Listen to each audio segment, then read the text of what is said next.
Something escalated just now between Charles and William. Prince William made a move against Camilla, and King Charles did not take that quietly. What followed is now one of the most tense moments in the modern history of the monarchy. Today I will share everything, because what comes next changes everything you thought you knew about this family. Here is something the palace has spent years trying to convince the world of: that William and Camilla have made peace, that the wounds healed, the dinners were warm, and the future queen consort had been quietly accepted into the fold by Diana's eldest son. But sources close to the family tell a very different story. Because behind the carefully staged photographs and the coordinated public appearances, the relationship between William and Camilla has never been what it appeared to be.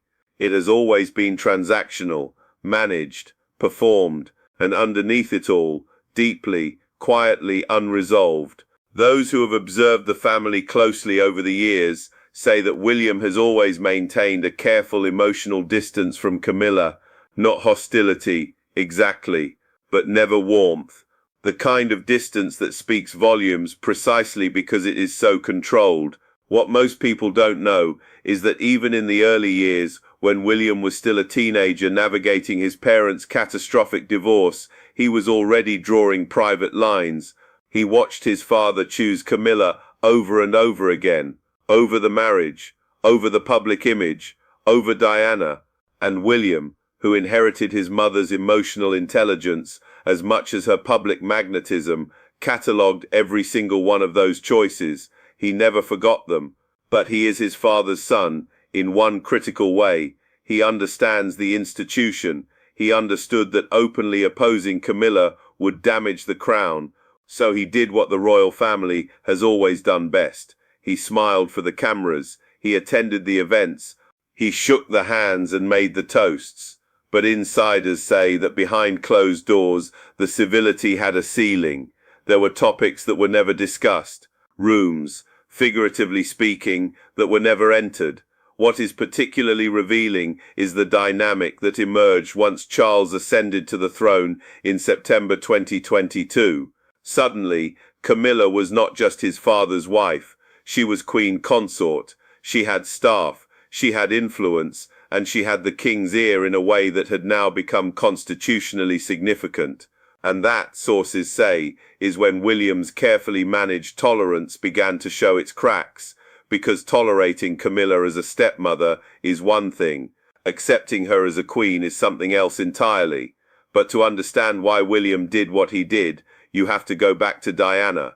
You always have to go back to Diana, because she is not simply a memory inside this family. She is a presence, an unresolved, unacknowledged, permanent presence that shapes every decision, every tension, and every confrontation that takes place within the House of Windsor.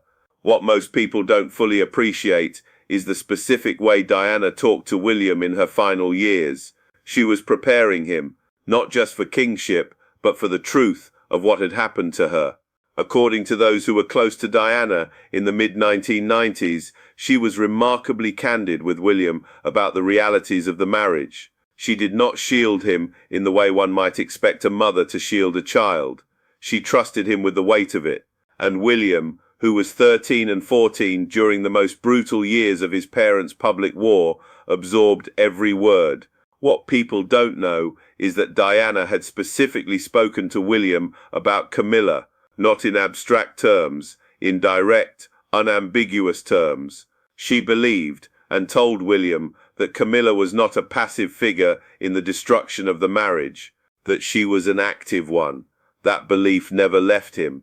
Then came the Panorama interview in 1995, then the divorce, then the years of watching his mother become increasingly isolated from the institution, then the crash in Paris, then the silence from the palace in the hours that followed. William was 15 years old, and the people around his father, the courtiers, the advisors, the woman his father had chosen, were all still there, still present, still powerful, while his mother was gone. That is not something you process and move on from. That is something you carry, and those who know William well say that it manifests not in outbursts or public declarations, but in a long, strategic, extraordinarily patient form of memory. He does not forget, he does not forgive easily, but he waits, he watches, and when the moment arrives, he moves with the kind of precision that makes it impossible to claim it was anything other than deliberate. That moment, sources say, came sooner than anyone expected. Now here is where the story becomes more complicated, because Camilla's ascent to Queen Consort was not simply a matter of marrying the king. It was a decade-long rehabilitation project, one of the most sophisticated image management operations the royal family has ever conducted. In 2005, when Charles and Camilla married at Windsor Guildhall, public opinion was still largely hostile. Polls at the time showed that a significant majority of the British public did not want Camilla to ever become queen. The palace knew it, Charles knew it, and so, quietly, methodically, the work began. Camilla started appearing at more engagements. Her charity work was amplified. Her warmth was pushed forward. Her association with the Duchess of Cornwall title, rather than Princess of Wales, a title too loaded with Diana's memory to use, was itself a carefully managed decision. But what most people don't know is that throughout this entire rehabilitation process, William was never fully on board. According to those familiar with the internal dynamics, William made his feelings known, not publicly, but in the ways that matter inside a royal household. He was notably absent from certain engagements. He declined invitations that would have placed him visibly alongside Camilla in ways that implied endorsement. He was, sources say, selectively unavailable, and when Queen Elizabeth II made the extraordinary announcement in February 2022, just months before her death, that it was her sincere wish that Camilla be known as Queen Consort when Charles ascended, the reaction inside Kensington Palace was not celebratory. It was noted, quietly, carefully. What made that announcement particularly significant is that it came from the Queen herself, making it almost impossible for William to oppose without appearing to contradict his grandmother's final wishes. It was, in the language of royal politics, a masterstroke. But William is not without his own political instincts, and those instincts told him that the rehabilitation of Camilla and the erasure of Diana from the official narrative of the monarchy were not separate projects. They were the same project. Every time Camilla was elevated, Diana was, in some institutional sense, diminished. Every honor, every title, every warm profile piece in a sympathetic newspaper, each one was a stone placed on a scale, and on the other side of that scale sat his mother's memory. William watched the scale tip, and he began to think about what he could do to correct it. That thinking, sources say, eventually became action. Now, to understand the move William made, you quickly need to understand the landscape of royal influence. Inside the monarchy, power is not exercised through declarations. It is exercised through access, through which journalists receive briefings, through which narratives are amplified and which ones are quietly buried, through the subtle but unmistakable signals sent by who attends what, who stands where, and whose name appears alongside whose in the press. William, who has built one of the most sophisticated communications operations in the history of the modern monarchy at Kensington Palace, understands this better than almost anyone, and sources say he used it. What emerged in the British press in the period following Camilla's formal elevation was a notable pattern. Stories about Diana surged, not from Republican commentators or tabloid provocateurs, but from sources clearly positioned close to the Prince of Wales's office. Deeply sympathetic, carefully sourced, emotionally resonant portraits of Diana's legacy, her humanitarian work, her relationship with her sons, her vision for a more human monarchy. But then, and this is the critical detail, those stories were timed. They did not appear randomly. They appeared in direct proximity to significant moments in Camilla's public calendar. A major Diana retrospective piece ran the same week as one of Camilla's most high-profile solo engagements as Queen Consort. A detailed account of Diana's private correspondence emerged just days before a significant palace event, designed to cement Camilla's public standing. Coincidence, the palace maintained, but those who work in royal media and who understand precisely how these things are orchestrated were not fooled. This was a counter-narrative operation, deliberate, disciplined, and unmistakably William-esque in its patience and precision. What made it particularly difficult for Charles to address openly is that William never said a word. He gave no interviews. He made no statements. He simply ensured that his mother's story kept returning to the front pages at the exact moments when his stepmother's story was supposed to dominate them. It was, in the assessment of one royal commentator who spoke on background, a form of narrative warfare, quiet, deniable, and absolutely devastating in its effect. And now we arrive at the part that King Charles has never spoken about publicly, but those inside his circle have. When Charles began to understand the pattern, when his own advisors laid out the timeline for him, the proximity of the Diana stories to Camilla's engagements, the consistency of it, the obvious orchestration, the reaction was not diplomatic, it was not measured, it was by multiple accounts one of the most significant eruptions of private royal anger in recent memory. Charles, who has always prided himself on his emotional restraint in institutional matters, reportedly lost that restraint entirely. Sources say he was incandescent. That word incandescent has appeared in more than one account of his private response, not simply disappointed, not simply concerned, incandescent. What specifically enraged him was not just what William had done, but what it revealed, that his son, his heir, the future of everything he was building, was actively working to undermine the woman Charles had waited decades to place beside him on the throne. Charles had sacrificed enormously for Camilla, his public image, his relationship with the British people, his standing in the eyes of a generation who had adored Diana. He had carried the weight of being the villain in the world's most public love story for 30 years.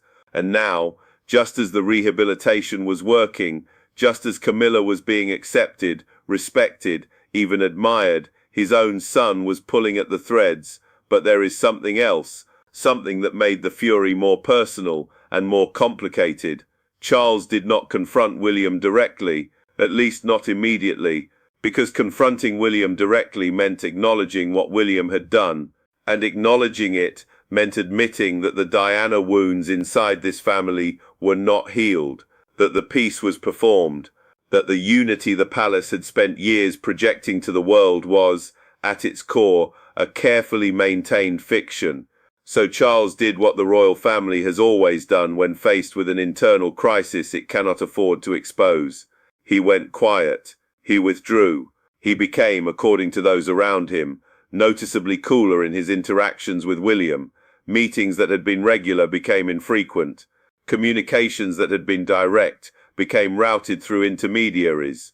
The warmth that Charles had worked to cultivate with his eldest son, warmth that was itself partly a performance, but a performance both men had committed to, evaporated.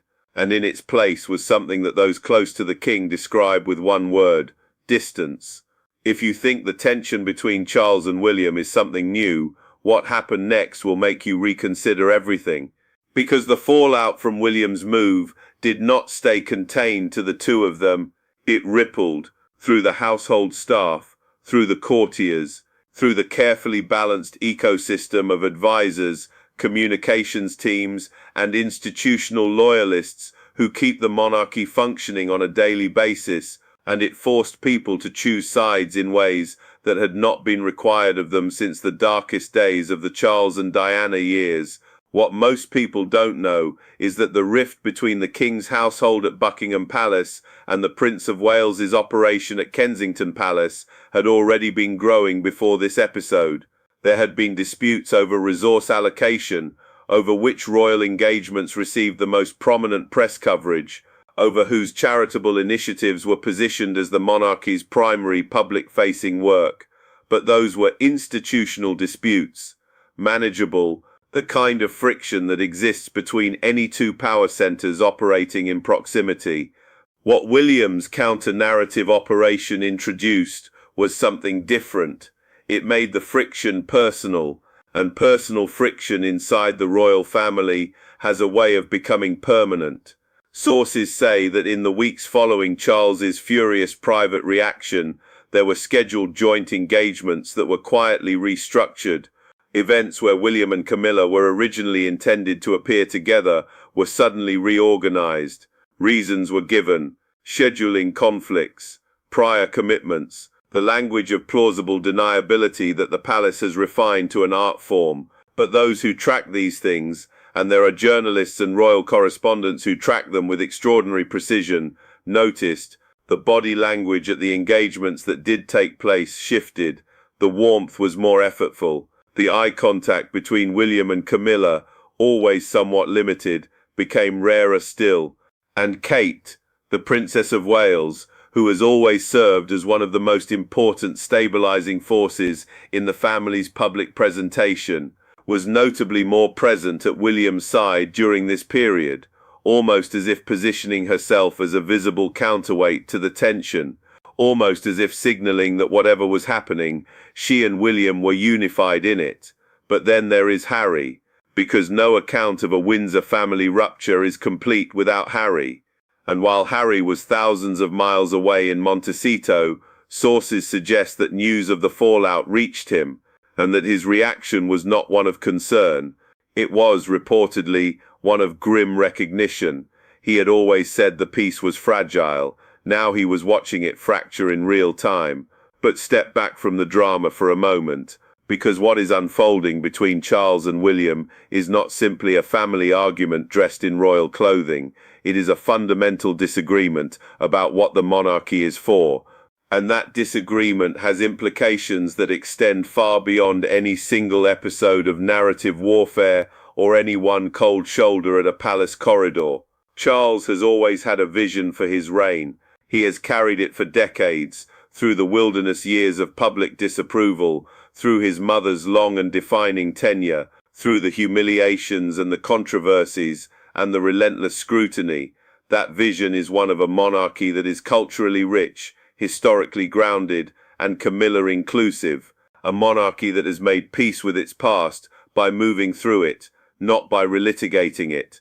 But William's vision is different, and sources who have spoken to those in his inner circle describe it in terms that make the gap between father and son seem very wide indeed. William wants a leaner monarchy, a more modern one that is defined not by the weight of tradition, but by relevance to young people, to a diverse Britain, to a public that is increasingly skeptical of inherited privilege, and critically, a monarchy in which Diana is not a ghost to be managed, but a legacy to be honored. Those two visions are not easily reconciled, because honoring Diana's legacy fully, in the way William intends, necessarily involves an acknowledgement of what happened to her, who was responsible, what the institution allowed, and that acknowledgement, if it ever came fully into the open, would cast a shadow over Charles's reign that even the most sophisticated palace communications operation could not dispel. This is why, sources say, those closest to the king regard William's counter-narrative campaign not merely as a son acting out of personal grief.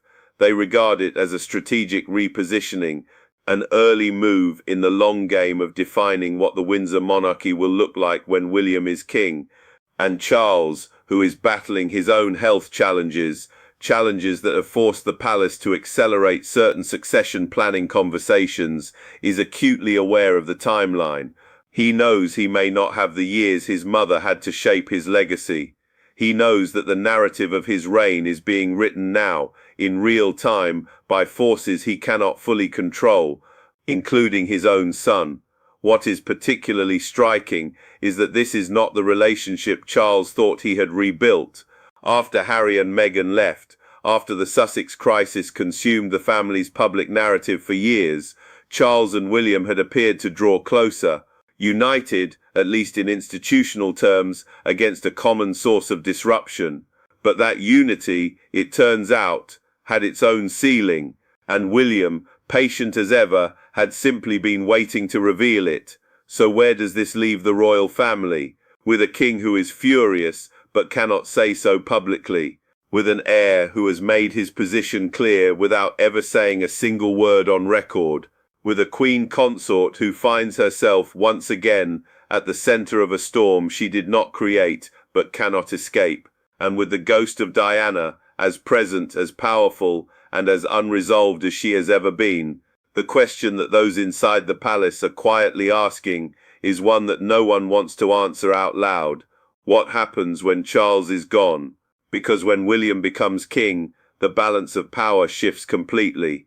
The rehabilitation of Camilla, so carefully constructed over 2 decades, will rest entirely on the goodwill of a man who has already demonstrated, quietly, deniably, but unmistakably, that his goodwill has limits. Will William honor the legacy Charles has built, or will he use the full power of the throne to finally, fully, and permanently place his mother where he believes she always belonged, at the center of the Windsor story?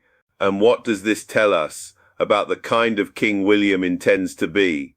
These are not abstract questions. They are the questions that will define the British monarchy for the next generation. We want to know what you think. Is William right to fight for Diana's legacy, even at the cost of his relationship with his father, or has he gone too far? Let us know in the comments below.